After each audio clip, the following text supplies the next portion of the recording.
Hey, everybody. Just a couple things at the top. Today, I think, as you may know, the Department of the Treasury imposed targeted sanctions on 2 individuals in the Democratic Republic of Congo, including one current and one former DRC official. Specifically, the United States designated former National Inspector for the Congolese National Police, John Numbi, for engaging in actions or policies that undermine democratic processes or institutions in the DRC, and Major General Gabriel Amisi Kumba for being the leader of an armed group that has threatened the peace, security, or stability of the DRC. As a result of today's actions, these designated individuals' assets within U.S. jurisdiction are frozen, and U.S. persons are generally prohibited from engaging in transactions with them. Today's designations follow the listing in June of Celestine Kanyama and underscore our commitment to deter behavior that undermines the DRC's stability and democratic institutions at this critical point in its history. They also reflect our continued concerns about the violence and the lack of an inclusive agreement on an electoral timeline. On Ukraine and the MH17 report, as you saw, we issued a statement on this earlier today.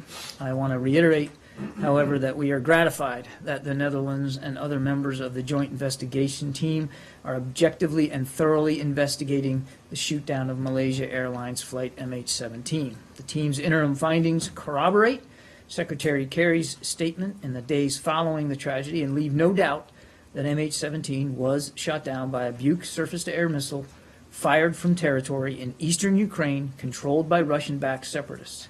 We also note the JIT's, the Joint Investigation Team's, finding that the missile launcher was first brought into Ukraine from Russia and then moved out of Ukraine and back to Russia after the shoot-down. While nothing can take away the grief of all those who lost loved ones on that very terrible day, this announcement is now another step toward bringing those responsible for this outrage to justice. With that, Matt. That's it? Is there something more you'd like? Well, I don't know I mean, that I would like. you Lunch? name it. I mean, Lunch? you want to order up toppers? I'm happy to do that.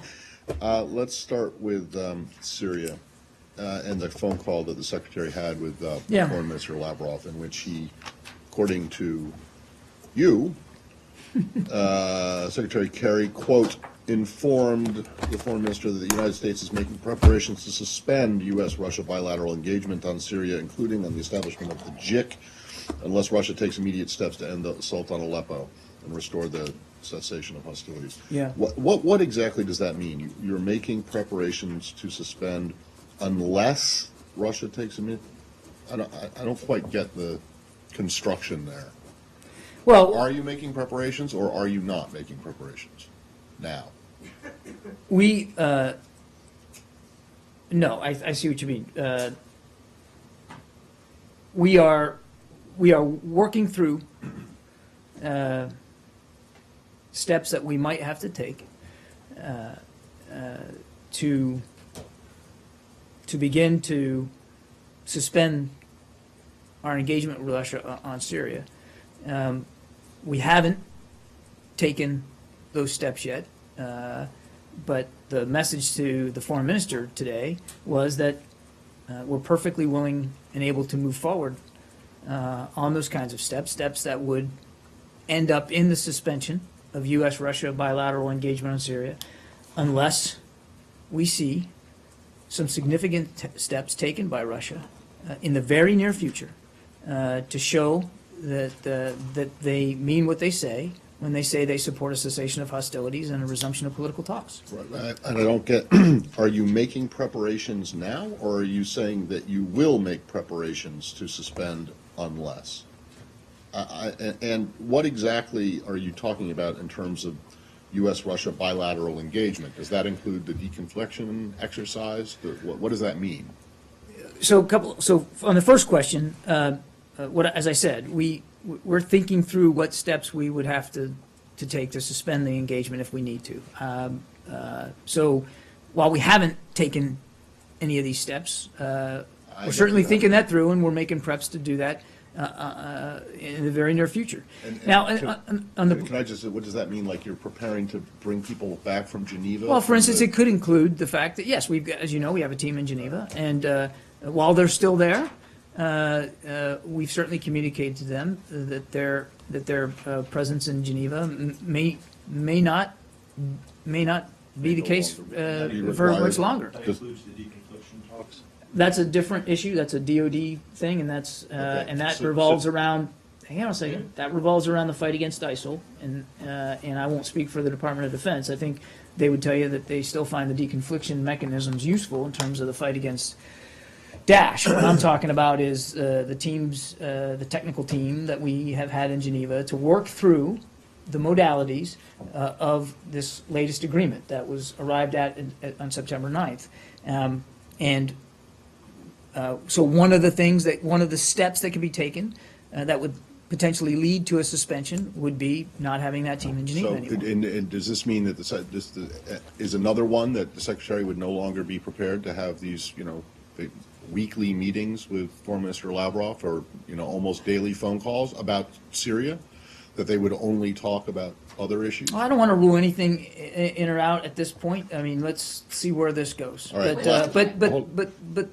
But the short answer is that we are thinking through the logic of continuing this engagement, given what we've seen in Aleppo over the last several days, and we are also thinking through what steps, if we were to suspend, what steps would we need to take to do that, and how would that be manifested? Last one for me on this. I don't know if you've seen this statement from Senators Graham and McCain about this statement and this threat. It's extremely sarcastic. I won't read the whole thing, but here's part of it. Finally, a real power move in American diplomacy. Secretary of State John, quote, not delusional, unquote, Kerry, has made the one threat the Russians feared most, suspension of bilateral talks. Goes on to say, what does this mean? No more lakeside tete-a-tetes at five-star hotels in Geneva, press conferences in Moscow. We can only imagine that, having heard the news, Putin has called off his bear hunt and is rushing back to the Kremlin to call off Russian airstrikes, blah, blah, blah. After all, butchering the Syrian people to save the Assad regime is an important Russian goal, but not if it comes at the unthinkable price of dialogue with Secretary Kerry. They're clearly unimpressed with this.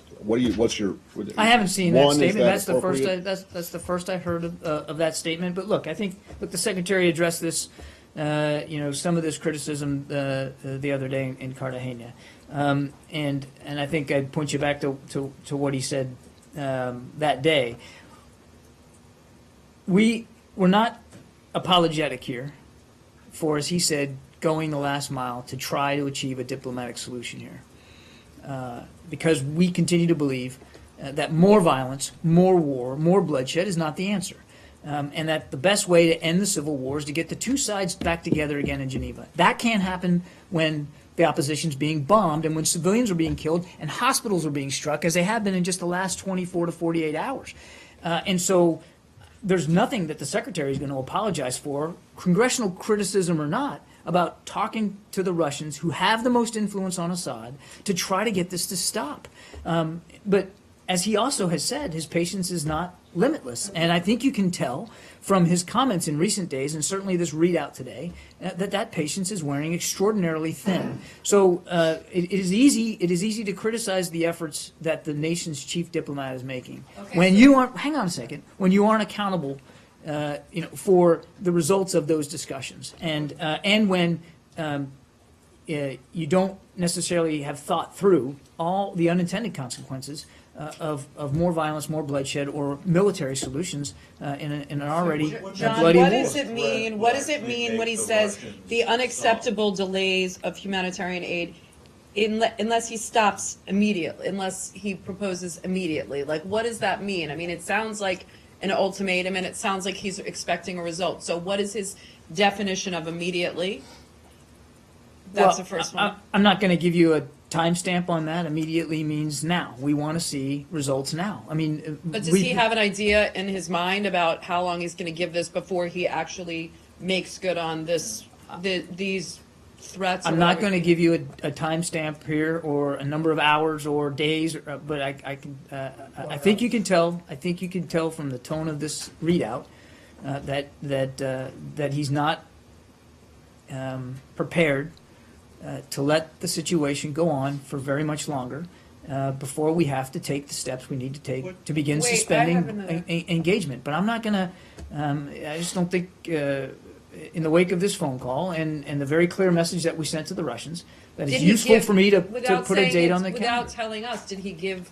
He Foreign made it Minister very Lav- clear. Did he give Foreign Minister Lavrov a time frame in terms of when he wants to see this, or the cooperation would start to be suspended? He made it very clear to Foreign Minister Lavrov that we needed to see steps immediately. No, We I needed to see understand, but steps even if now. you're We not needed gonna- to see Even if you're not real going to tell commitment. us how long that is, did he give Foreign Minister Lavrov a specific time frame in which he needed to see that? He was very clear about our expectations in terms of the immediacy of the actions we need to say. Now, if to see. if you start suspending, as you say, this type of cooperation, given what Secretary Kerry has said about the ugly alternatives, where does that leave you in terms of discussions in this administration? What is the level of discussion in terms of some other options, including possibly supporting the allies, giving more weapons to the opposition? Because if you stop any pretense at a ceasefire, that would suggest that there's no hope that they'll be able to end this bombardment.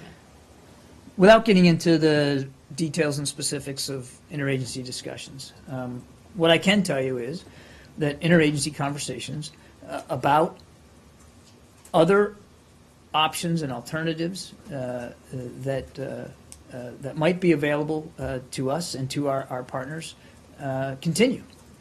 And that would And include, I'm not going to get into specific Well, details of them, but obviously this is a discussion that we continue to have inside the interagency. But I'd also point out, as the president has said and as Secretary Kerry has said, none of those options are better for the Syrian people than an immediate cessation of hostilities that can be applied nationwide, the delivery of humanitarian aid, and just as critically, the resumption of political talks that can get the opposition and the regime together in some sort of format to produce a transitional governing structure. We still believe that the best solution is political, that the best approach is diplomatic, not military. But obviously, it would be irresponsible, imprudent for this government not to continue to have rational, reasoned, deliberate, measured discussions about what our other options are. But none of them, at least none that have been discussed so far, are being deemed by, certainly by Secretary Kerry, I won't speak for other officials in the government, but none of them are better than the option of trying to pursue diplomacy. What makes you think that the Secretary's threat to begin to take steps to suspend cooperation if the Russians don't act to stop the violence immediately is likely to get the Russians to actually stop the violence? Well, I think that's a question you have to ask Foreign Minister Lavrov. We know You made the offer. I'm asking you. Why do you think that offer I know you're will asking work? me, but I can't speak for the Russians. What I can tell you is that we know, as I've said here from the podium many times, we know that they want a measure of cooperation between our two militaries. We know that they want the establishment of a joint implementation center. And for our part, we wanted that too, because we thought that that could help us advance the fight against a group like al-Nusra in particular. So there isn't, we believe, an incentive on their part to have this cooperation from a military perspective. But we've seen nothing since the agreement was reached in Geneva on September 9th that would lead us to believe Russia's serious about meeting its end of these commitments. So that's my best way of answering your question. I think putting this to the Russians would also be a valuable exercise. But you're making an offer even though you've seen nothing to suggest that they're going to take it. And I don't understand why you're still leaving this one last chance, if it is a last chance, and if you don't give them another opportunity next week or next month to do this. I just don't understand why, given what you have yourselves seen, and the Pentagon accused them of having carried out the bombing on September the 19th, correct? Because the two Su-24s that were right over the 8 convoy site. You have seen an intensification of air and ground bombardment of Aleppo over the last 5 days. I don't understand why you believe there's any reason why the Russians would seize on what you say is their desire for, military cooperation with the United States for intelligence sharing when they have, in your own words, shown no reason to make you believe that. So why are you doing this? Why not just say it's over? I didn't say that we believe that this would change their calculus. I don't know whether it will or it won't, and neither does the Secretary. The purpose of the call today was to express our deep and grave concern about what's been happening in just the last several days, let alone what happened last week. And that given what we've seen on the ground and in the air around Aleppo, unless something dramatically changes very, very soon in terms of their willingness to take the kinds of steps to get to where we agreed we would be in Geneva on September 9th, unless we see something extraordinary, something significant very, very soon, we are going to have to take those steps to suspend our bilateral engagement on Syria. And that, and that's not an insignificant move for us. I think the purpose of the call today wasn't to express an aspiration that they'll suddenly see the light and do the right thing. It was to say, we haven't seen you do the right thing. In fact, quite the contrary. As Russian jets continue to fly over Aleppo and continue to strike opposition and civilian infrastructure, not just Syrian jets, Russian jets, and it was I think, and you can see it in the readout, and certainly speaking for the Secretary, a measure of his frustration that he had to place this call today and deliver that very tough message to Foreign Minister Lavrov. And can you foresee any options that the U.S. government could take short of full-scale, warfare and invasion that would actually stop the Russian-Syrian onslaught on Aleppo? Well, I'm not a military technician, and as I said, the Secretary's. Were. No, I wasn't. I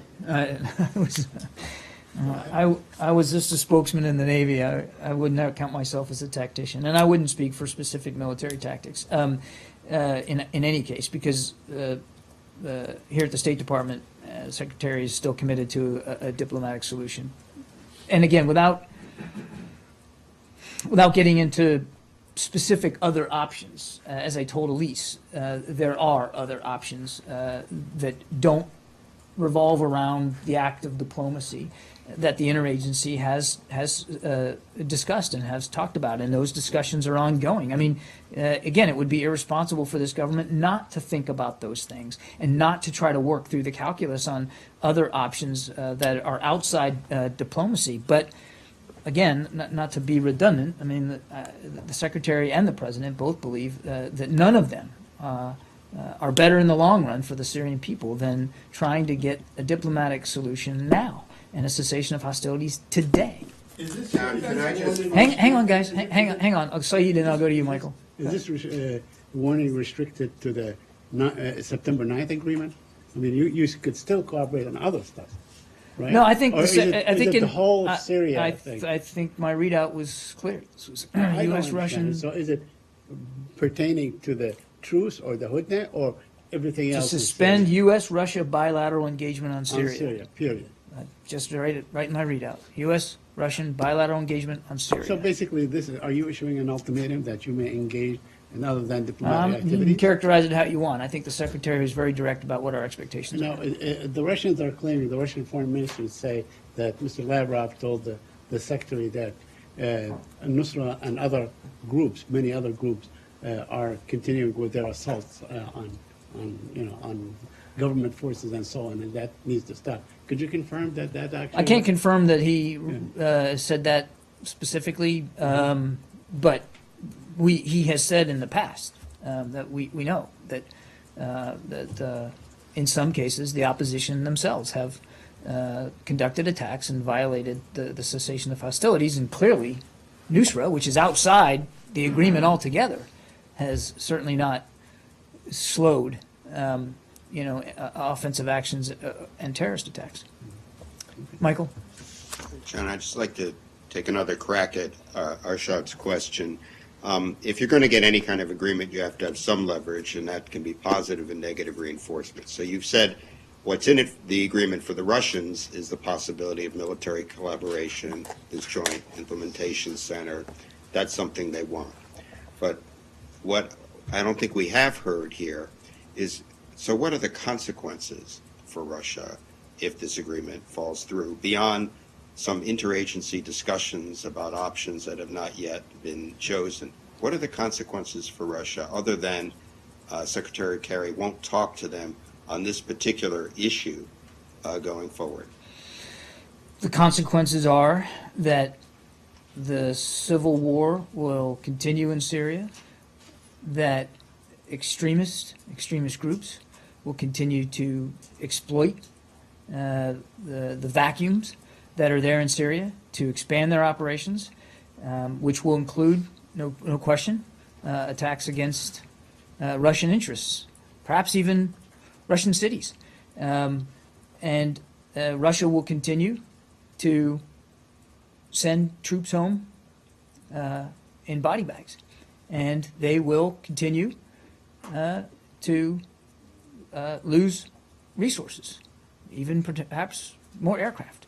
The stability that they claim they seek in Syria will be ever more elusive. And it's hard to imagine how a continued war,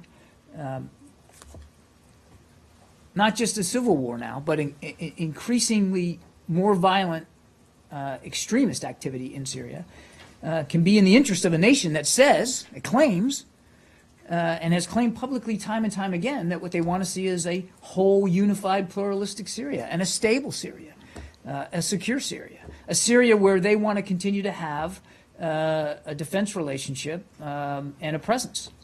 So that's what's in it for them. Well, when you say, just a quick follow, when you say that extremists will exploit the vacuum, and that could include attacks on Russian cities, and Russia could send its troops back in body bags, that also could suggest that perhaps the rebels could start sending home their troops in body bags. It's going to mean, again, more violence, more war, and you can expect casualties on both sides of this. But the question was, what's in it for Russia to meet its obligations under, I don't know how many different agreements, but specifically the one from September 9th, in terms of 7 days of reduced violence, humanitarian access. So the question posed to me was, what's in it for Russia? And that's what's in it for Russia, Well, aside from the fact that they also want to see a measure of U.S. military Right. cooperation. But they clearly don't care that the civil war is continuing because they're helping to continue. I- So it sounds like what you're saying is that the consequences for Russia is that this is going to become more of a quagmire for them. And, you know, you've maintained that they don't want to stay there indefinitely. So No, I you're didn't say saying that. the secretary, a lot of people have said that They- Russians don't want to stay there forever. And what I'm saying is, it sounds like you're suggesting that the consequences for Russia is that this will become a quagmire, that staying in it longer is not in their best interest. First of all, they have had a long-term presence in Syria. I don't think anybody expects that they're looking to end that presence. No, So I it's mean, not that when I mean stay there, I mean in this current configuration where they're heavily engaged in a military intervention.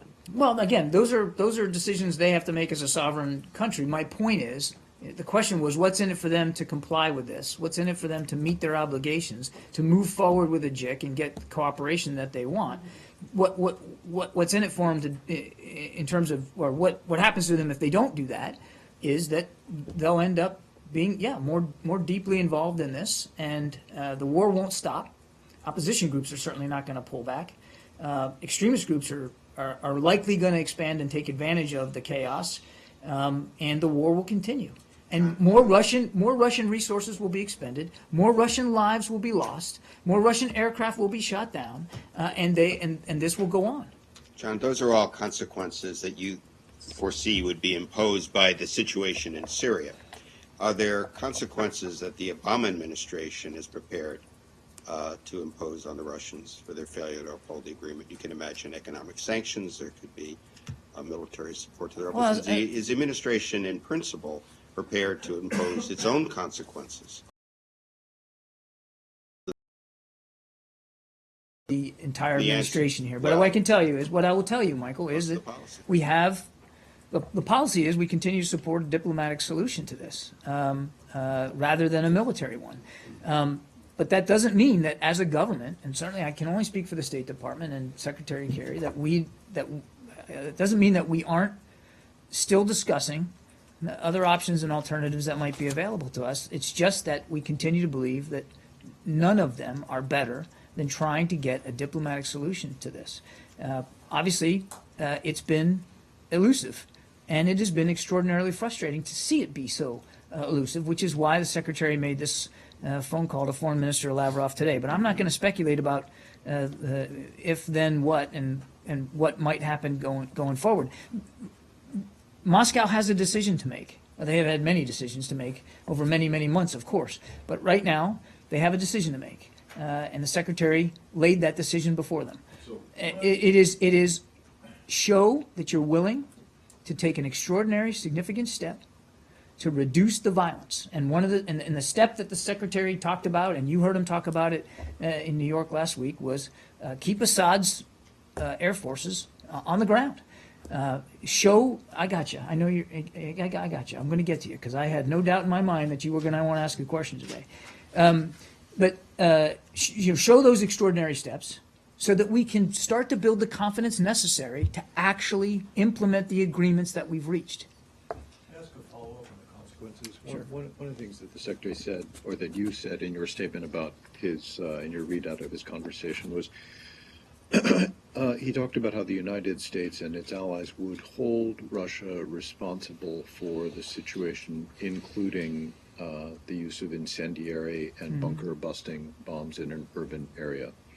So is it your view that the use of incendiary and bunker busting bombs in an urban area where civilians are still largely present could be construed to be a war crime or a violation of the international laws of war? I think the Secretary has spoken to this and has acknowledged that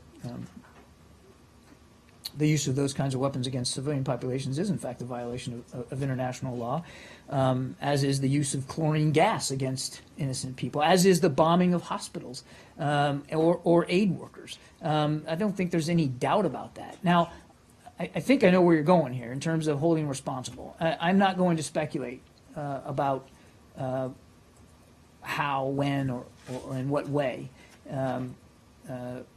Russia will be held to account for what it has not only permitted but assisted the Assad regime in doing. But when we say they're responsible, we mean it.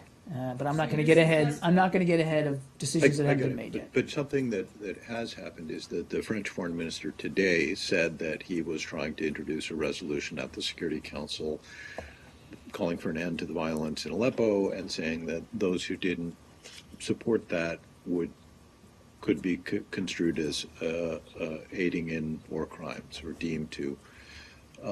Would the U.S. government support such a resolution, even if the Russians would presumably veto it, that sought to refer Syria to the ICC so that Russia maybe could be actually held responsible in a court?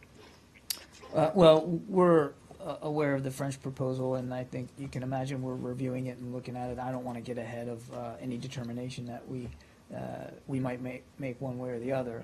I think, obviously, aside from that proposal, we have been nothing but clear and forthright about our views about what's been happening, particularly in the last week to 10 days, and who we hold responsible for that.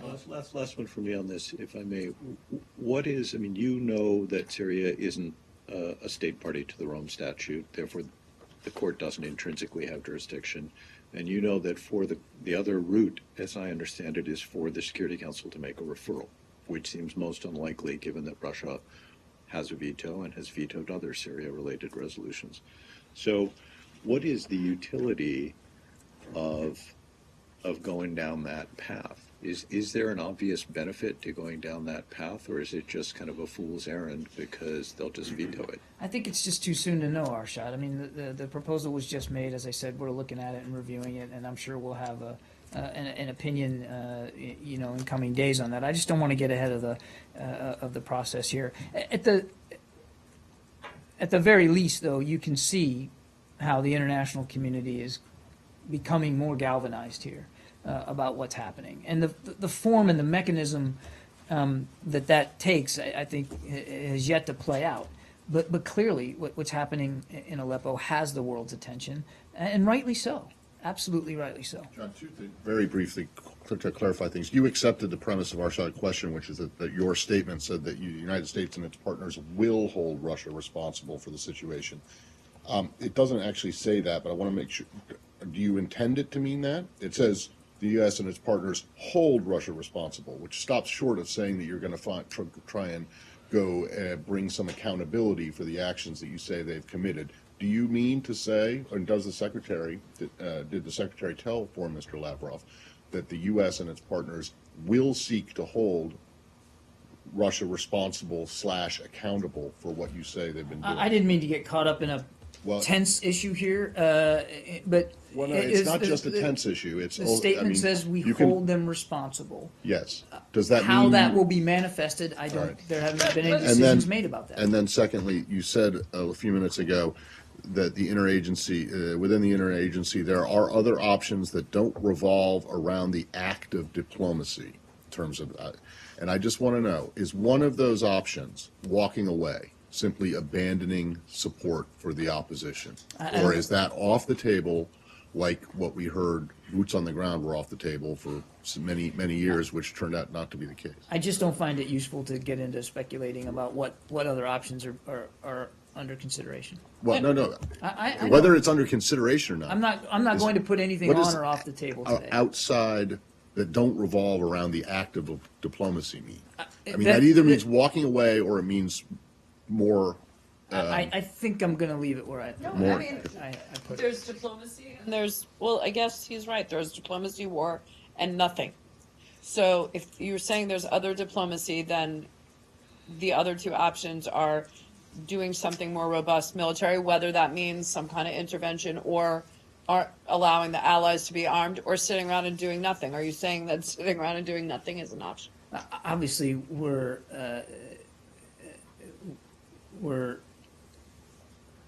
committed to doing as much as we can to try to stop the civil war and to stop the bloodshed. Again, critics will have and will continue to argue the efficacy of those efforts. Obviously, we're not content. We're not satisfied. I'm not talking about the efficacy of the efforts. I'm saying that when you say there are options other than diplomacy, that would suggest that you mean more robust military options. And when I say military, I don't necessarily mean bombing or troops or any of that. I'm saying like a more kinetic. Again, I just don't think it's useful for me to talk in any more detail about the kinds of discussions that we continue to have about what our options are. We still believe that the best one is diplomacy, that the best solution is political, that what needs to happen is creating the kinds of conditions where the opposition and the regime can resume the talks that have thus far failed to get to that political solution. And beyond that, I just don't think it's very prudent or responsible for me to comment. I just have one more. When you said that we hold them responsible, just to go back to the legal issue, to the responsibility, when you say you hold them responsible, are you saying that in a legal sense or in a moral, diplomatic sense? I didn't know that there was a different way of There is looking at somebody's responsibility. Of course I mean, there is. You sit there all the time up from the podium and you say, well, that would get us into a legal determination, which, I don't, you know what I mean? You're always invoking that. When we say that we're holding them responsible, we mean within the universe of what that means. So is it moral? Absolutely it's moral.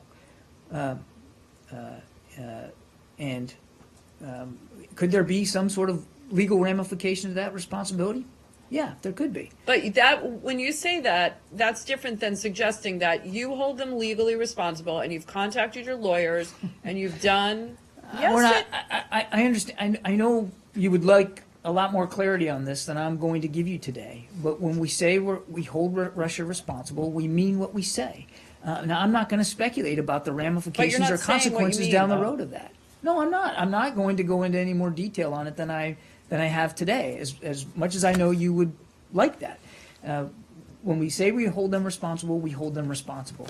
In the entire universe of what that means, whether it's So that morally would or suggest that you've potentially done a legally. legal determination and you've found No, it doesn't. that they are It- legally it responsible. means that we hold them responsible. Yeah, go ahead. During the first few days of the ceasefire, of the beginning of the ceasefire, the rebels had carried out over 300 ceasefire violations while the Syrian army actually stopped the strikes. Those were the first few days. Syria's second largest rebel group, Ahrar al-Sham, just came out and right away refused to abide by that ceasefire. And this was before the U.S. bombed the Syrian military, admittedly by mistake, and then the humanitarian convoy was hit, which the U.S. blamed on Russia, and Russia vehemently denied having done that. Looking at the events that followed the ceasefire, how is it fair to say that Russia is solely responsible for the failure of this deal? Because, and we've said this many, many times, they have influence on Assad. I didn't make that Are up. you saying that you don't have influence with the rebels? We do.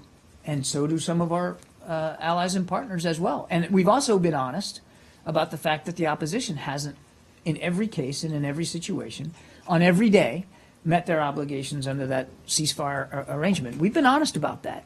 The difference is the Russians aren't being honest about what's going on and about the degree to which they are supporting Assad and assisting him in this continued siege of Aleppo. I didn't make it up that they have influence over Assad. They're the ones who have asserted that they have influence over Assad. They're the ones with a long security and defense relationship. They're the ones with a base in Syria. We don't have a base in Syria. So it's been pretty clear since the beginning of this that of all other nations, Russia has the most influence on Assad. And one of the reasons we know that is because back in February, when the cessation actually was first announced, for about 6 to 8 weeks, we did see a significant reduction in violence, something to the tune, depending on your estimates, of, let me finish, 70 to 80%. And that was because we saw Russia use that influence on Assad to a greater good, which they have not only not proven willing to do in the last week to 10 days, actually actively assisted him to the contrary. And if the U.S. does have influence with these rebel groups, why the hundreds of ceasefire violations? Why did that happen? We have influence over some, not all. We have The second largest rebel group just refused to abide by that there deal. are other nations that have influence, and again, we have admitted that not all the opposition groups on every single day completely abided by it, and we continue to work with them to that end. Can you admit that part of the responsibility for the failure of this deal lies with the rebels and with the U.S. for not being able to separate the rebels from al-Nusra, specifically in Aleppo, and for not getting everybody to abide by this ceasefire? I think we've been nothing but honest about the fact that there have been violations of the ceasefire and the cessation of hostilities on all sides. The Secretary has said that I don't know how many times. So I don't know that how. I'm not going to be sure. I'm not sure that anything I can say today is going to expand on solely that. responsible for the deterioration of the situation. Is that fair? What I said was they're responsible for this situation, the one we're talking about here, in terms of continued attacks on civilian infrastructure, hospitals, and innocent civilians in and around Aleppo, the siege of Aleppo. But they say that, John, they do say that they're going after Nusra and terrorists, and you say to that. That's not what's happening. That's what we say to that. They're hitting hospitals. They're hitting civilian infrastructure. They're hitting the headquarters of the White Helmets. Now, so what we're seeing them hit is not Nusra. And where we're seeing them bomb is not where we know Nusra to be.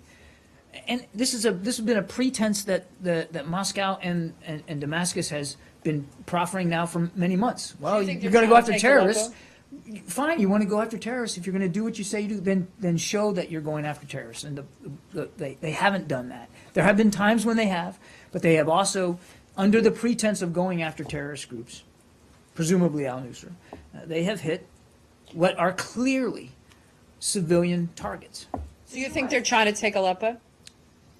I think you can only conclude from the military activity that we've seen that the siege of Aleppo persists, and it's Eastern Aleppo, part of Aleppo, because larger Aleppo is not under siege. all you can conclude from what we continue to see on the ground is that that the regime wants to take Aleppo back. Is the administration committed to making sure that eastern Aleppo or this particular area of Aleppo does Excuse me. not fall into regime/Russian hands? Obviously, we don't want to see the regime I know you don't. acquire any additional territory as laid out in the cessation of hostilities agreement. I'm not going to speculate about actions, decisions, consequences down the road. But down the road, I mean, the- by some estimates, it could fall in like the next 5 days. The secretary was clear this morning in his phone call with Foreign Minister Lavrov about the sense of urgency that we have here on the United States side with respect to what we need to see them do. The U.S. has expressed grave concern over what Saudi Arabia is doing in Yemen by hitting civilian targets there. Why isn't the U.S. threatening to cut ties with Saudi Arabia? We have the secretary talked about this when we were in Jeddah a few weeks ago. We have been honest with the Saudis about our concerns over the lack of precision in some strikes, and we've talked to them about the importance of conducting investigations into those strikes, and we know that excuse me, that they continue to do that, to investigate. But That's far from threatening to cut ties. it is Congress just approved the sale of it is a- $1.1 billion worth of weapons to Saudi Arabia. that's right, because Senate. we have a strong defense relationship with Saudi Arabia, and Saudi Arabia is under attack from They're hitting hospitals, schools in Yemen. Relationship with Saudi. excuse me. Saudi Arabia is under attack from missiles that are finding their way into Yemen with the help of Iran, that are raining down on Saudi Arabia is targeting- citizens, and they have a right to defend themselves. Now I have stood up here I don't know how many times and talked about our concerns about the precision or lack thereof in some of these strikes and our concerns about that, and the Saudis have taken our concerns seriously. It's a different situation, and I think comparing what's happening in Yemen to Syria is a ludicrous exercise. But Saudi Arabia is doing there what Russia is accused of doing in Syria. So No. how is that consistent? Because what we're seeing the Russians do, and I would love to see you ask your government some of these questions. You know, Russia today never does that. You never poke and prod your own government. Go on in a personal, But so you attack so- me when you want to evade a question. No, You've no, done I'm not that attacking before. you. I'm not Please, attacking aside you. From that. I'm not attacking you. I would just love to see your institution ask these same kind of questions of your own government. Your government, which is flying aircraft over Aleppo and bombing hospitals. And it's not imprecision. It's specifically targeting civilian infrastructure and innocent people, innocent women and children, and first responders that are trying to come to the rescue after these strikes occur. I mean, that's deliberate. That's measured. That is absolutely in violation of international law. I'm We're not asking- talking about civilian casualties that are caused, by an inefficiency in the targeting process. We're talking about, in Aleppo specifically, an effort to take that city down and to acquire it in violation of the cessation of hostilities, which was agreed on by Russia, oh, by the way, in February. I am here asking you what I think are fair questions, and I have one more. If you can just I'll give you one more. attacks, yes, put attacks I'm aside not and attacking. just try to I'm not respond to attacking. questions. I just am curious. You are. We are learning that Syrian rebels have received, quote unquote, excellent quantities of surface-to-surface ground missiles from quote-unquote foreign states. Actually, this is from a Reuters article. I was quoting a Reuters article. Considering how intertwined some of these rebel groups are with al-Nusra, specifically in Aleppo, how long do you think before these powerful weapons end up in the hands of terrorists? I couldn't possibly begin to answer that question. I can't confirm the veracity of that press reporting, and I'm not going to engage in speculation on a press report I can't speak to. Do you have any information Michelle. about rebels Is- receiving Michelle. Is these delivering weapons? man-pads to the opposition is one of the options that the agencies are Guys, I've discussing? talked about the fact that I'm not going to discuss in any greater detail interagency discussions about this. Because news reports talked about this yesterday and today, saying that the U.S. is not opposing anymore, providing the opposition with this kind of arms. I've addressed this issue as much as I'm going to do today. Can we move on? Yeah, let's move on. Go ahead. On Iraq and Baghdad, Iraq's Iraq's National Assembly last week, it removed the finance minister, and the chief of staff of the presidency of the KRG was in New York last week, and he said that the United States was concerned. He told this to the Voice of America. The United States was concerned about this move. Could you elaborate on what he meant on this issue of U.S. concern about the removal of the Iraqi finance minister, and what you think generally about what the Iraqi National Assembly is doing? What I would just say, first of all, is I'd refer you to the Iraqi government for specifics on this recent vote to remove the finance minister. Politics aside, reforms are critical to reinforcing Iraq's progress and to putting the country on a more sustainable fiscal path. We also will continue to support Iraq in its own critical economic reform efforts. We strongly support the Iraqi people in their fight against Daesh, which is on the defensive in Iraq, and we urge Iraqi leaders to continue their efforts to that end, to defeating Daesh. That must remain and does remain our central focus, particularly at a very pivotal moment in this campaign as Iraqi forces begin to pressure Mosul. And I think that's as far as I'm going to go on that. But you don't think like having so many ministers, finance, defense, interior, so many ministries without ministers is a problem? Look, the decision to remove is an Iraqi decision, and they should speak. The Iraqi government should speak to this decision. What I've said in the past is we continue to support Prime Minister Abadi and his reform efforts, both political and economic. Obviously, we know that in order to enact those reforms and implement them, you need a team. You need a cabinet. And we support his efforts to fill those posts and to move his government forward. But the individual decisions about removing, in this case, the finance minister, are for the Iraqi government to speak to. But clearly, we, more broadly speaking, continue to support Prime Minister Abadi as he tries to move the government forward. But the parliament seems to be opposed to the prime minister. Okay. I mean, that's why they're removing his ministers. One interpretation of what Parliament is doing is, in fact, that this is being done at the behest of Maliki, former prime minister, and he's trying to get at the current prime minister. I'm simply not educated enough, and nor would it be prudent for me to involve myself in a debate over parliamentary politics in Iraq. Democracy's hard work. It's tough. And we understand that, and that's why we continue to support the Abadi government as it moves forward. But these are votes, these are decisions that Iraqi politicians need to speak to. Can I move on?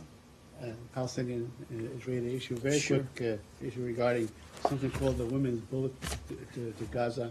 A boat moved in today, then I think tomorrow another boat. It includes an American woman, a former diplomat, Ann Wright, and a former colonel in the U.S. Army. They sent a letter and that's my question.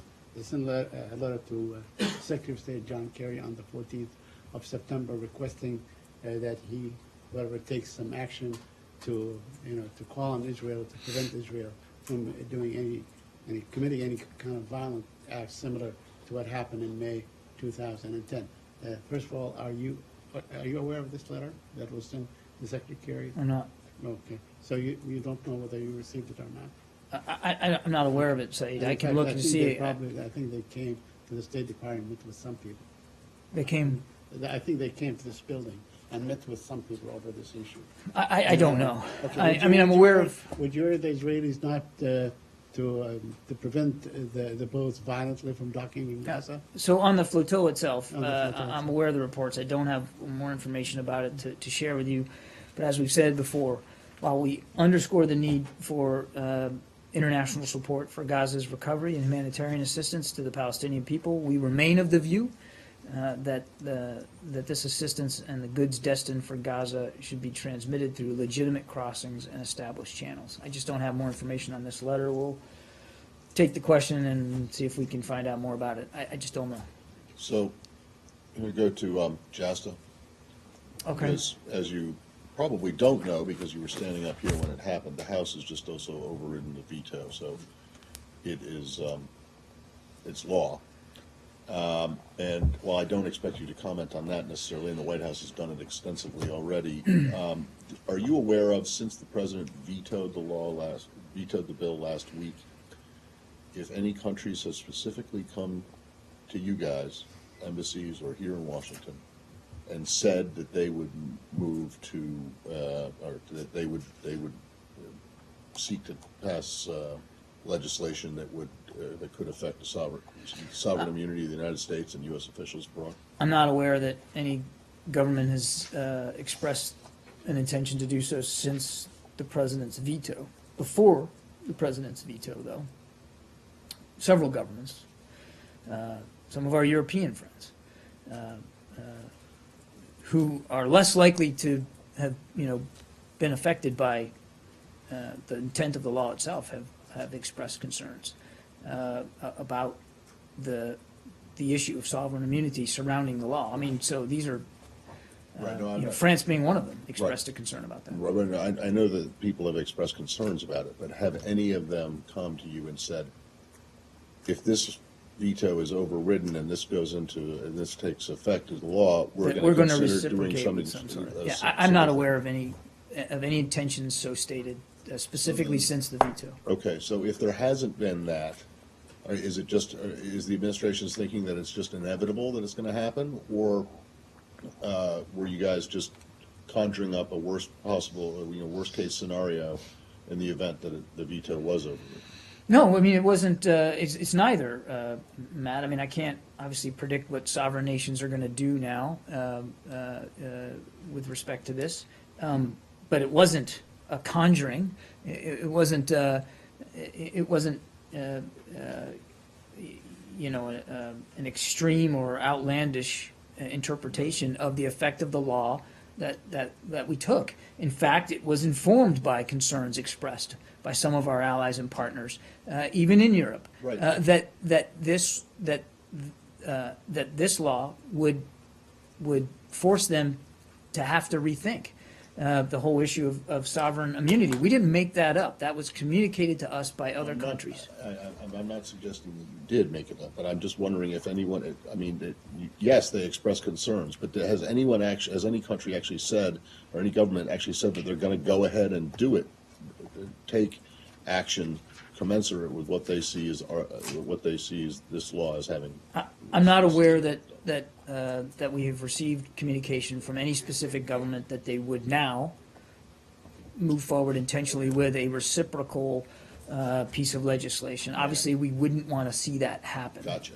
May I make a request then? Considering back a couple administrations ago, a couple years ago, the department was in the habit of giving us updates on when Article 98 agreements were signed.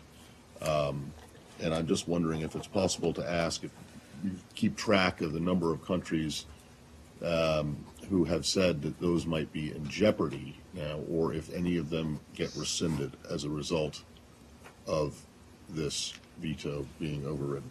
So I don't know if you can. I'm just making the request now. Got it. Let me consider it and see. Are you surprised by the size or the overwhelming majority that voted in the Senate? I mean, 97-1.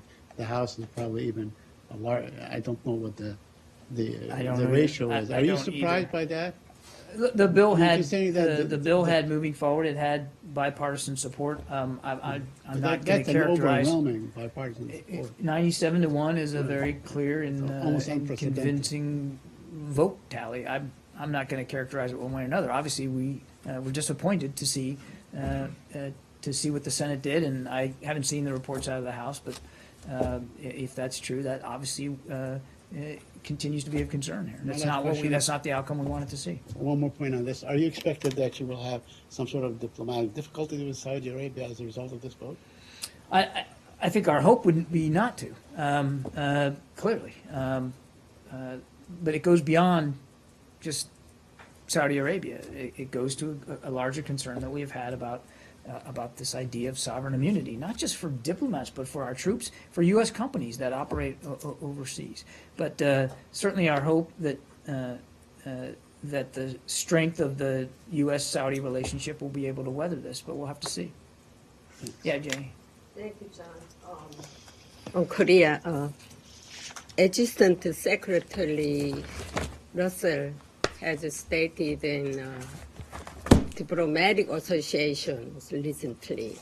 He said that THAAD missile system should be in a place as quickly as possible in South Korea. Do you have any time frame for this? I don't. So how quickly does the U.S. can deploy the THAAD in South Korea? Well, look, I mean, we're in discussions right now.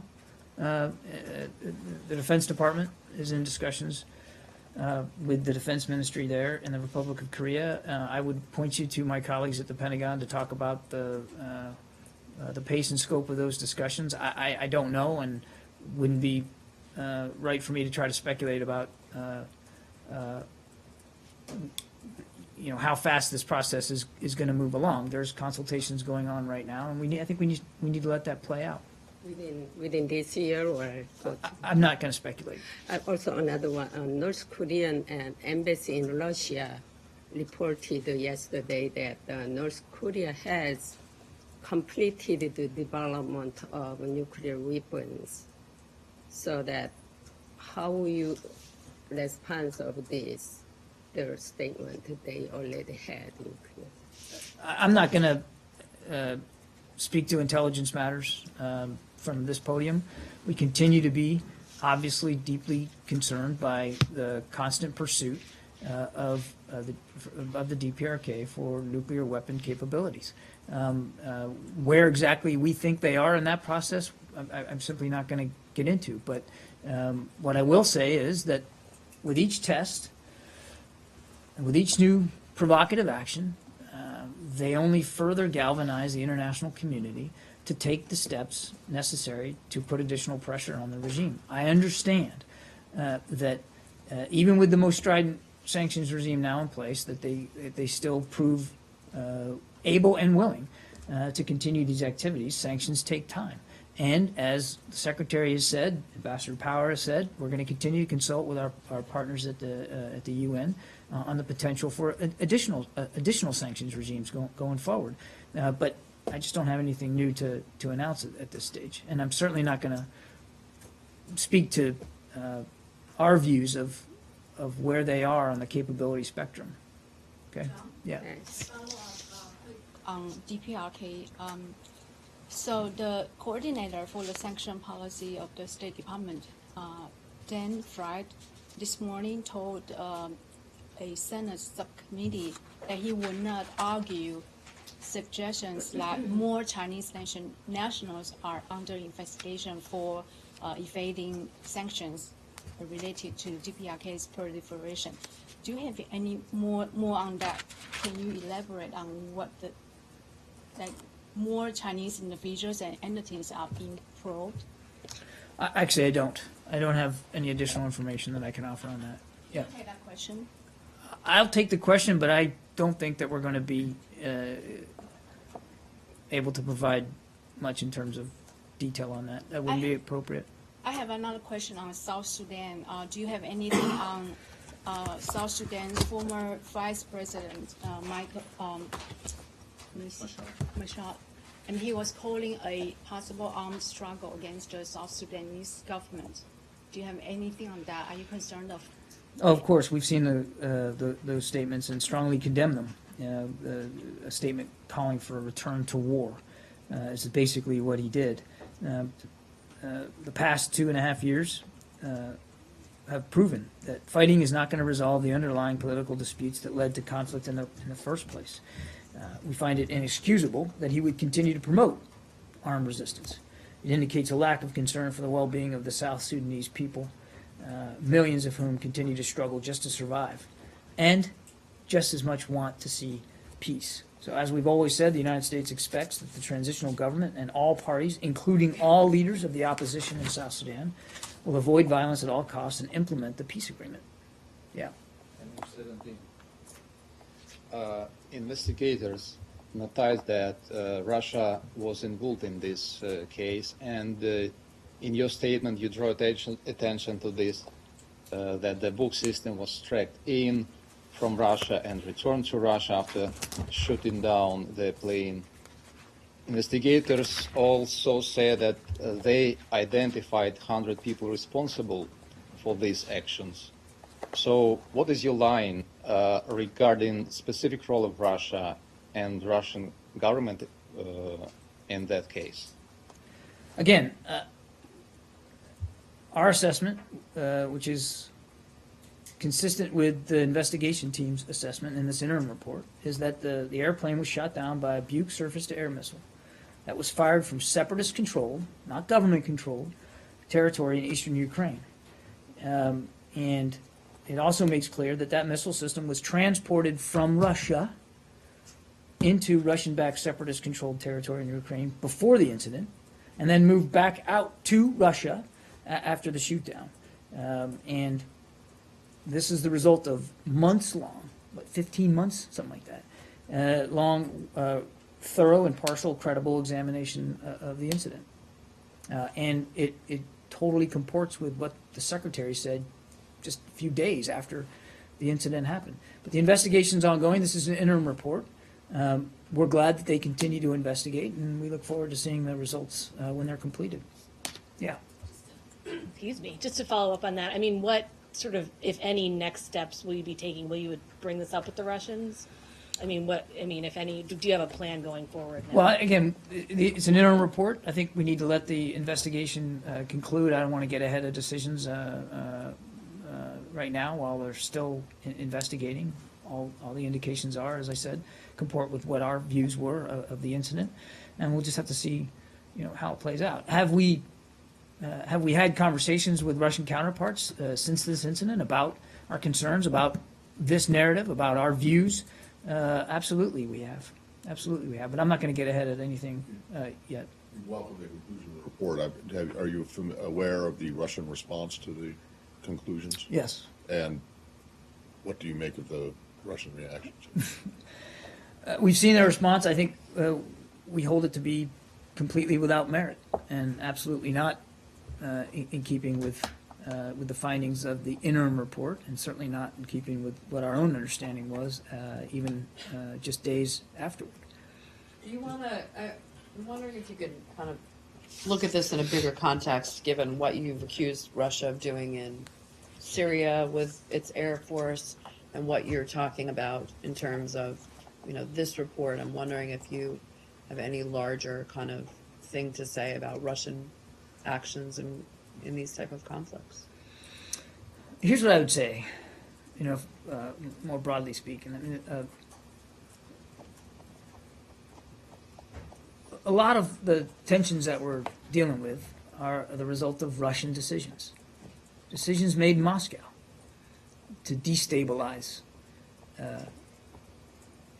areas of the European continent, to prop up a brutal dictatorship in Syria. These are Russian sovereign decisions that they also should have to speak to, and aren't necessarily being challenged by media in their own country to face up to these decisions that they're making. That said,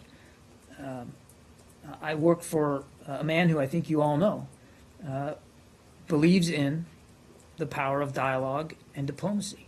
And he has said many times that where there are areas where we can cooperate with Russia, we're going to explore those opportunities. The Iran deal was one of them. And up until lately, I think we really believed that Syria was one of those. That we're obviously having significant doubts about that now going forward.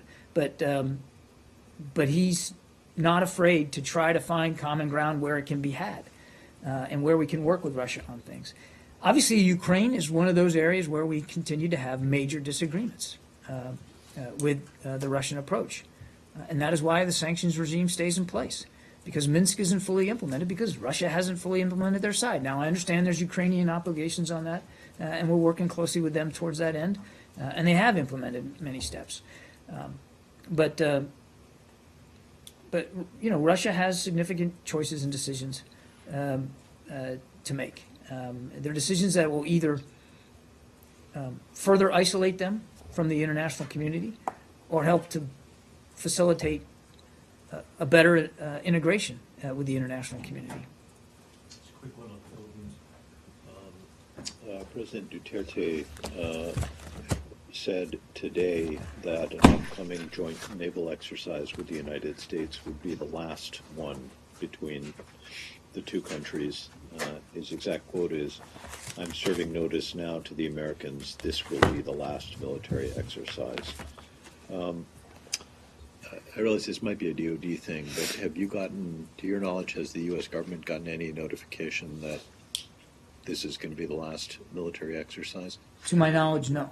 There has been no official rendering of a decision of that sort to the U.S. government. I do encourage you to speak to my Defense Department colleagues. They might have context I don't have, but we're not aware of any such decision. We've seen these comments, obviously, and would refer you to the President to speak to it.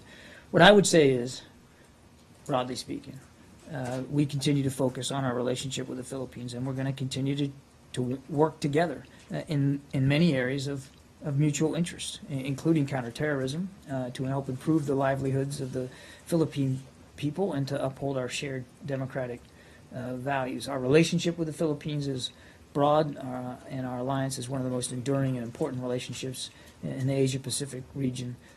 It has been a cornerstone of stability for over 70 years. It's built on shared sacrifices for democracy and human rights and strong people-to-people and societal ties.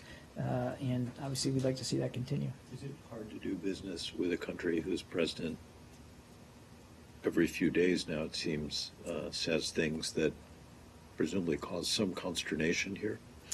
Well, again, our focus is on the relationship today and moving it forward. And we continue to believe that that's possible. Again, we've seen these comments. We've talked about them when they're, when they have been made. But the bottom line is that we have significant security commitments with the Philippines. We're committed to meeting those commitments and to furthering this relationship. Okay. John, this will be very short, promise. Yesterday I asked Mark about the Secretary's meeting with President Maduro in Colombia. Yeah. My specific question was whether the case of Josh Holt, the American who was imprisoned there, was raised. It was. It was.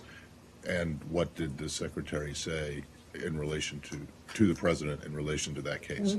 Again, I think without getting into too much detail, I mean, he certainly reiterated our concerns about Mr. Holt, and I think I'm going to... But does that concern, are you calling for the Venezuelan government to release him, or are you just calling on them to ensure that he is given due process and whatever? I just don't want to get into too much specific detail on it here from the podium, but I can confirm that he did raise our concerns over Mr. Holt. One quick one. Yeah. Have you heard anything about another American being detained in Iran? There was some stuff on Twitter yesterday about an Iranian American being detained, being charged with espionage. I want to go back, if I could, just a minute to Matt's question. While I won't go into more specific detail about the conversation with President Maduro, I can tell you, just to put it on the record, that we're obviously following the case closely, and that we continue to call on the Venezuelan government to respect due process and human rights. And I think you can, again, without going into more detail of the conversation with President Maduro, I think you can expect that that's the same message that the Secretary relayed. Okay, so just so I understand that you're not telling them that that you're not urging them to release him immediately without any, without the case proceeding any further. You're just calling on them to respect due process. What I've said is our policy with respect to Mr. Holt's case, and I think I just need to leave it there. You had a question on Yeah, Iran. the intelligence minister from Iran yesterday tweeted that an American spy who wanted to move millions of dollars to create and launch a social network was arrested. Now, there was one that, I'm wondering if this is a new American. I'm afraid I don't have any additional information on this. I'll have to take that. and Well, look are at you it. aware of the, do you know what I'm talking about? No, I don't have information on this particular thing. I'll have to take a look at it. Thanks, everybody.